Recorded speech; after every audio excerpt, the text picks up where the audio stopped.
like, I actually, and this rarely happens for me. I've watched a lot of, like, horror movies, a lot of, like, sick, crazy, disturbing movies.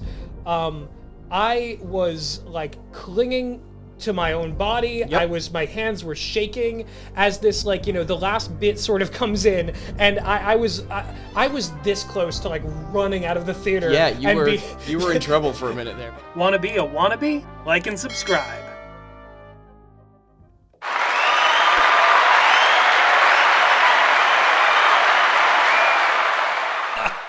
Oh, it's nothing like showbiz. Nothing like show business. Ain't no business. Like Charlie Green, Guso M on the mics. You know how it be, what it do, how it was, what it is, what and it how was it does. before, what it will never be again, what we've lost, what we'll never get back. Take a shot every time you feel sorry for women. I'm gonna be carried out of here on a stretcher. I might have overshot that one. Overshot? I gotta up the sound effect volume a little bit. Make sure that the people hear all these sick jokes. Ow! Hello, I'm Charlie. And That's Gus. I'm Guso. I'm Gus. Yeah. For those who are like, I've just been made acutely aware that like people might not know what I look like on camera. Yeah. Especially since I think the last time I appeared on camera for the channel, that video was deleted. Oops. Hey, well, it's all right. No one watches the ones where it's just me anyway.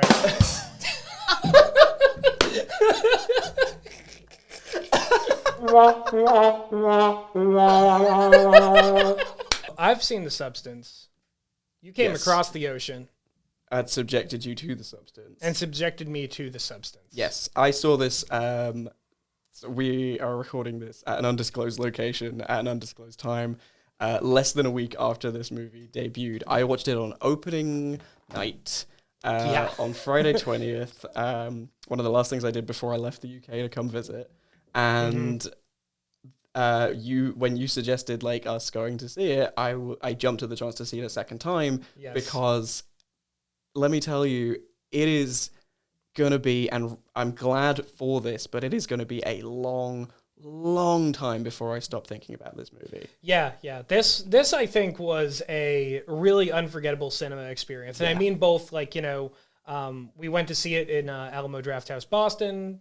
Great. It was your first time in an Alamo Drafthouse. My first time in a Drafthouse. Yeah, I had a good time. I enjoyed excellent. Philly cheesesteak and a margarita. So very reasonable ticket prices as well. Yeah, extremely reasonable ticket prices. I was kind of seething. My God, that's like the price of 2 tickets here is the price of 1 ticket in my like local independent cinema, which support your local independent cinema, folks. It's true. But that's the thing. That's how they get you at Alamo Drafthouse. Not sponsored, by the way. That's how they get you, is that they lure you in with these very reasonable ticket prices, and then you sit down in the theater and you have a great time watching a wide selection of movies, and there's also fantastic service that doesn't intrude with other people's cinema experience or yours. So it's really those insidious, they get you. That's how they get you. Yeah, exactly. That's how they get you. I mean, I'm just a stickler for having a little drink with a movie. I love a cocktail in a movie. Yep. I love to imbibe some substances. Yeah. We were enjoying our drinks and enjoying our food. However, there reached a point at which in this movie where we were like, we've got to finish these relatively quickly, because if we don't... These pickle spears go into me or they come out of me. They go in. Because the thing is, we all saw the trailer. Trailer drop. One single injection unlocks your DNA and will release another version of yourself.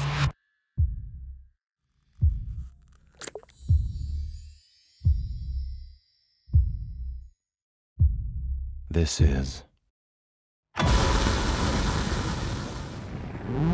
The Substance. Can I just say though, like all joking aside, like I want more. This is such a nothing compliment to this film, but I want more trailers like the teaser for The Substance. Bring back teasers. I love that trailer gives away just enough to get you interested. It gives you the hook. But it doesn't give away anything besides the that. depths to which our main character, Elizabeth Sparkle, as played by Demi Moore. Very mindful, very Demi Moore. It's kind of a character study for her, but it's such a character study in the way that, as the trailer alludes to, there is this dualistic, almost dueling aspects of the self. Yeah. An alter ego. Yeah, it is. And I think for all the, like, expertly done body horror and all the, like, really, like, poignant and important social commentary present within this movie, I think the scariest thing about it is that it is the commentary, it is the things it's saying and the things it's talking about. I'm feeling bad for women again. We gotta take another shot. Yeah. Oh, God. Apart from Demi Moore, we also have like a secondary a character, Qualley. Sue, who's the ingenue who ends up sort of replacing Elizabeth Sparkle in the kind of like serious business, like very like elevated concept jazzercise world, which in this like fictional version of like LA, that's what showbiz is. I found it such an interesting idea that, like, that's what the show is, and it's all, like, you know, as with everything in this movie, it's in the abstract, you know. Things aren't given, like, I mean, with the exception of that show, which is called Pump It Up, like, it's never contextualized in the sense of, like, a wider world. Things are called the show, the substance, you know, the New Year's Eve show. It's like they're so that you can kind of, it almost becomes a stand-in for any kind of, like, media that is hypersexualized. It almost reminds me of the sort of like, I don't know if it's specifically this, but like the Sears catalog kind of like, people are like, oh, there's like, you know, these women in the Sears catalog, they're making me act up or something like that, where it's like, it's this kind of juxtaposition of something that like should be like, you know, jazzercise. It should be for the benefit of women. It should be this thing where it's like, done for health reasons. Yeah, fun for, you know, just to stay active and just to have like a sense of community. But it becomes this thing where it's like, it is so obviously an excuse for these executives and shareholders to create a like really bizarrely normalized, objectifying, like lecherous product. Yeah. Because like with Pump It Up, because we see a little bit of Elizabeth Sparkle, and it's very like, you know, the sort of like leg warmers and like leotard sort of thing, and that feels like a legitimate like exercise show. Yeah, like you can imagine like people's like moms watching it. Yeah, exactly. Like it's you know, it's very much like a like, okay, I see how this like, you know, enriches the community, and the whole time Demi Moore is acting the character in this very like supportive way. Like she's like, yeah, you got it. Yeah, you got it. Keep it up, girls. Take care of yourself. Yeah, like that sort of thing. It's very sincere. And then it becomes like, it goes from that to when we get the introduction of Sue and we get her kind of preyed upon by the executive character played by Dennis Quaid by the name of Harvey. Who, I have to say, Harvey, this character is like... horrifying. He's horrifying. He's horrifying, and it's one of those things where like, I personally, as a huge fan of Birds of Prey, I think or the Fantabulous Emancipation of Harley Quinn. Boy, is that a mouthful. The thing about it is that that movie, one of the best comic book movies in my estimation. Yeah. The villain, Black Mask, Roman Sionis, Harvey is that guy on more crack and like let loose from the like sort of confines of supervillain stuff. You get to see actual kind of systemic harm embodied by him. Yeah. And ugh.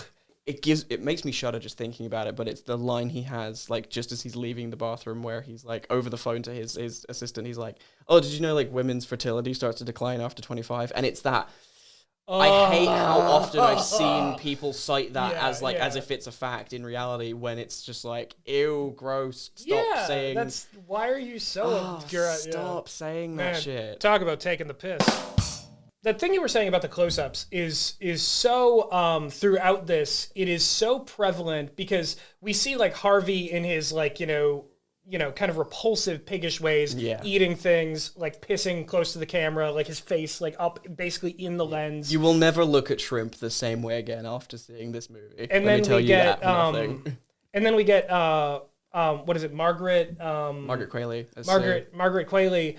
We get her as Sue, the alter ego, and she does her like, you know, much more sexualized exercise show, and that is just There are close-ups in that, and there are a lot of close-ups in that. Loud, overwhelming, jiggly, arousing. Like it is. The thing is, it is all of the sensory emotions all at once.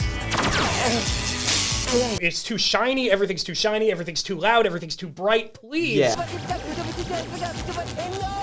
It ties a little bit into the parallels you could draw between this and the Barbie movie, directed by Greta Gerwig, of all things, where that also presents a very like artificial, pastel-y world, which the title character of that eventually, in a like a journey through the soul, realizes like isn't for her. Then it's better to be real. But I think what draws them together is the legacy of Kubrick. Yeah, oh yeah, there's a lot of Kubrick in this. One thing that I find really fascinating is that when Elizabeth Sparkle is in a interesting way giving birth to Sue through her back after injecting the substance. Yeah, let's just give people a heads up. So you're back here because you've seen the substance and you already know this. Yes. But just in case you want a refresher, the titular substance is a titular.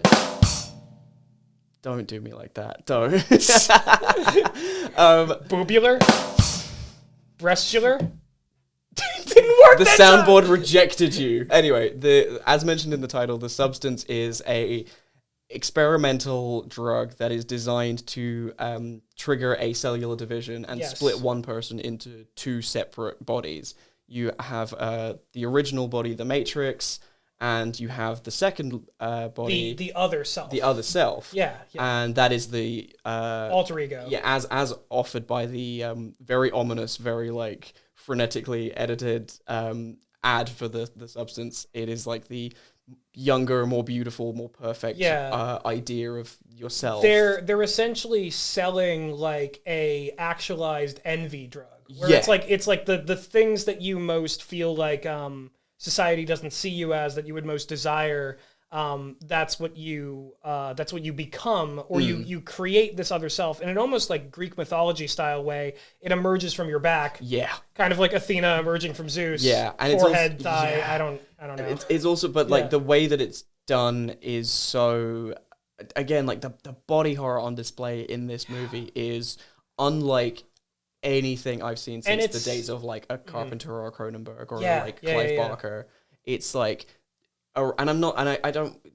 People who like harp on a lot about like practical effects over CGI get a kind of bad rap for being like for kind of overdoing it, being like this is why you should always do practical effects, and like a lot of the time the way that digital effects are used is for budgetary reasons, but the use of practical effects in this movie in particular is so damn effective because I think if, because I think it's one of those things where it's like the sheer like reality of the objects we are shown and their closeness on screen, it brings us in so viscerally already with the camera work that by the time we see something truly fucked up, it hits different. It does. Yeah. And also the knowledge that, this other self that is meant to be like, perfect and as again, as I said in the substances little ad, like more perfect, more beautiful.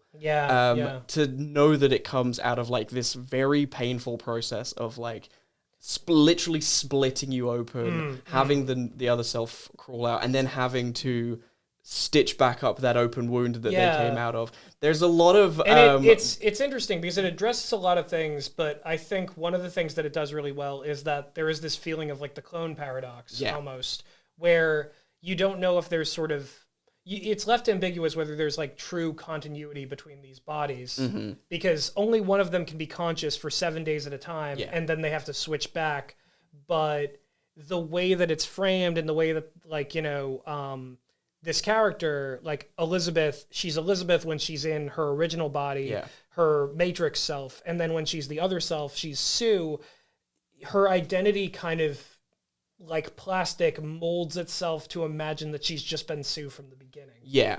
Obviously, the celebrity critique is very like visible throughout this, but I do think there is also this like mythic critique of the roles of femininity, because it's presenting this, you know, these kind of different roles we inhabit, especially of like, you know, the old witch or the like, you know, the beautiful pure maiden. Like both of those things are treated in universe as unnatural. What this ends up feeling like is that the substance is like, you know, it's not just like it is very much about beauty standards and body image, but it is also about like, you know, like the way that like society and like civilization as a whole, like historically, has kind of relegated women to certain roles. And Elizabeth Sparkle, who begins the movie as like the realest woman in the movie, the only person with a last name in this movie, the only character, and like someone who clearly has like, you know, because of her talent, has made a successful life for herself. We see this slow, like not just dehumanization, but this like reduction to both parts and to roles, where it's like, yeah, we see the Elizabeth who, you know, in contrast to Sue, is becoming the hag, but it's like these were once one person, and Sue, you know, getting this new show like right off the bat, that's one of these things where it's like, okay, so like she still had the talent. She still, like, when she was young and when she started her show and when that star was put in the ground, all of that stuff was still her, but Harvey, because of his ageism, couldn't see it until she showed up as Sue. And then once again, like, you know, we see Elizabeth kind of being a self-made woman again, but not as herself, as this alter ego. It's so layered, and I think, but some of the most unnerving stuff in this has to be any scene where Sue is in the presence of Harvey, because he is always like flanked on all sides by like other like executives in suits who are all silent, who don't say anything, who just sit around staring and leering at this girl, and it's so so like, uncomfortable. There's never a point in the movie early on where Elizabeth has power over him, but there is this sense that when you know, Sue is in his presence, there is this expectation that Harvey feels like he has even more leverage than he does with Elizabeth in an entirely grotesque that, fortunately, for all the like hard-hitting stuff that this movie does, at the very least, it shows restraint with you know, the sort of casting couch type stuff. There's no depictions of like SA, which is like good, but also it frankly doesn't need it. This movie is shocking enough. It's shocking and bleak enough as it is. It gets spicier every time. Yeah. Sheesh. you hanging in there? You holding up?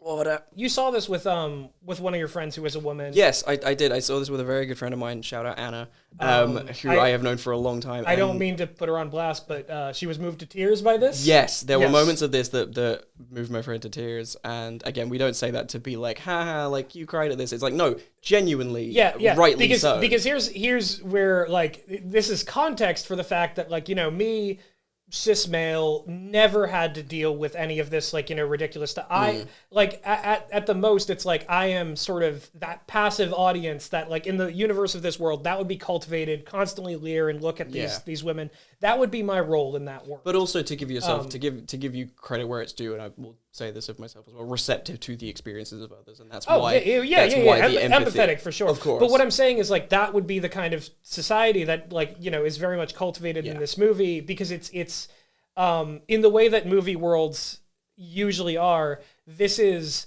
our reality, but with everything except for the anxiety that this movie's exploring sanded off. This is not a movie that's set in the real world. No. This is set on your worst day. This is set perpetually on the worst day of your life, and it's in a nightmare. Yeah. Towards the end, I actually, and this rarely happens for me. I've watched a lot of, like, you know, horror movies, a lot of, like, you know, sick, crazy, disturbing movies.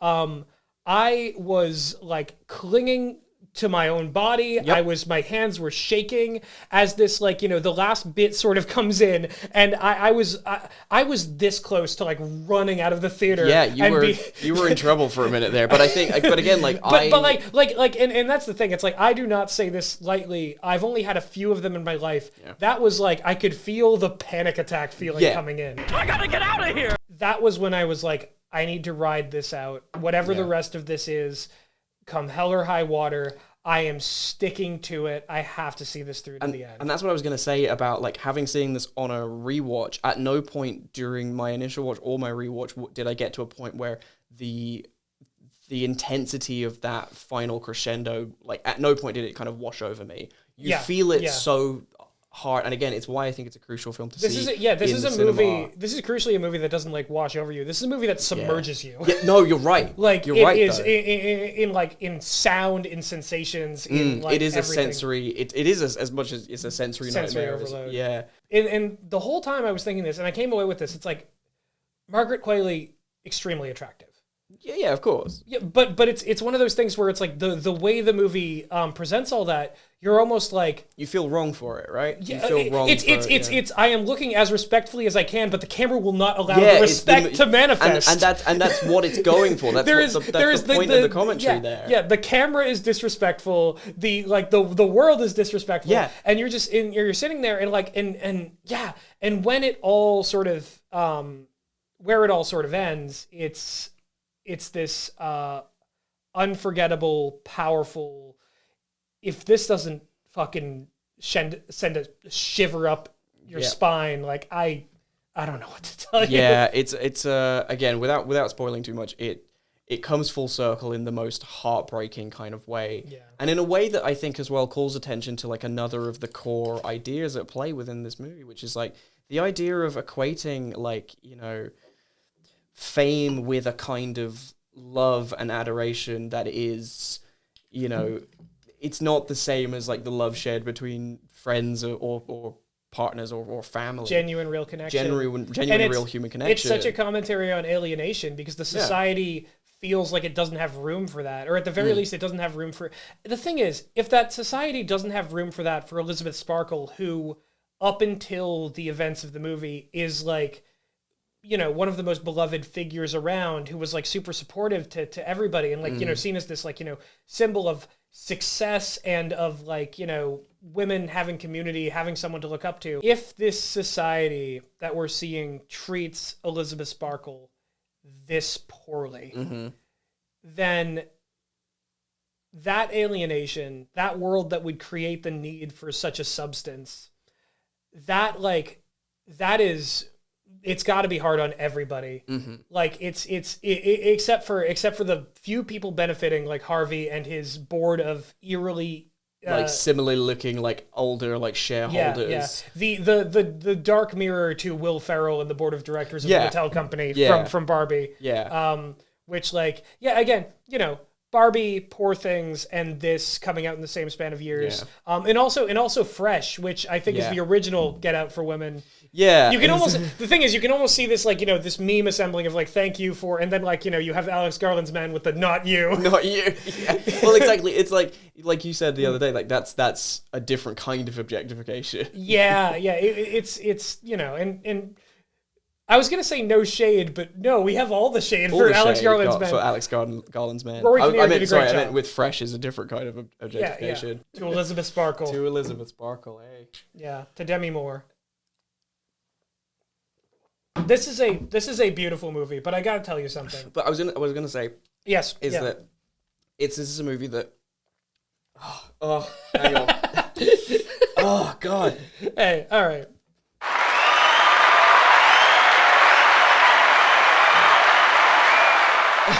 I think there is one thing that would enhance the experience of this movie, but also probably result in theaters everywhere being lawsuited out. Yeah. There's a again, without going into too many spoilers, there is a moment in this which could have been made into a 4D part of the movie. You do not want to be in the splash zone. Yeah.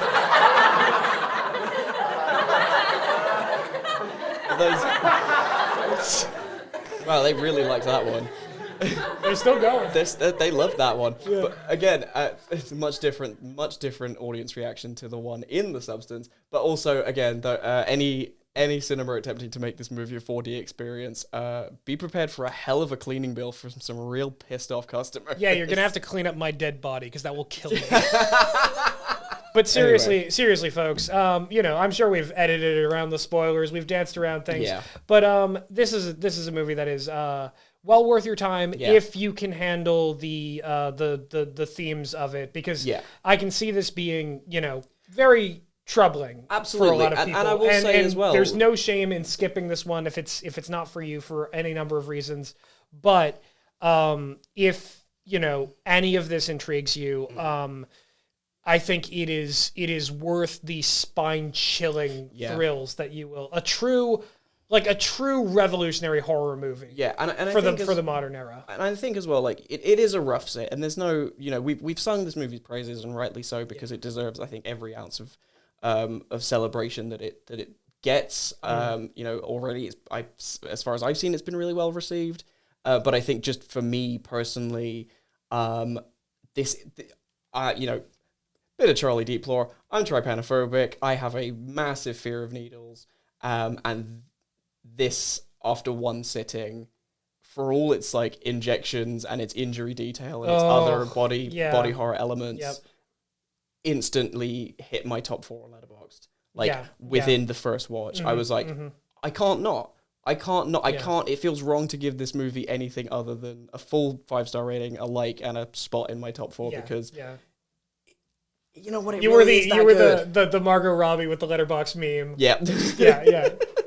Oh my god! I just had, it's just like that belongs there. That belongs rightly there. Curated along the other ones. It fucking hits the brain like a hurricane. Yeah, it hits your brain. It hits all your senses, and you know what? I just. Oh, so that's what that one does. Help.